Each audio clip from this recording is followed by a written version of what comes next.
Hello বন্ধুরা, তো দেখো সন্ধেবেলা আমার বান্ধবীরা আসবে, সেই কারণে আমি এখন চিকেন চপ বানাবো। না না, আলুর চপ না, একদম চিকেন চপ।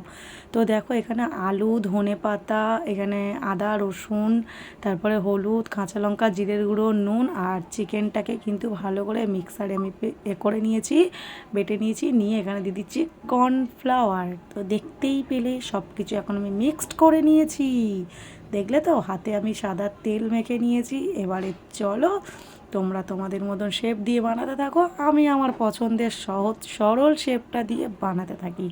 বান্ধবী এসে খেয়ে দিয়ে চলে গেছে, অনেক দিনও হয়ে গেছে, আমরা খেয়ে হজমও হয়ে গেছে, তারপরে তোমাদের সাথে শেয়ার করছি।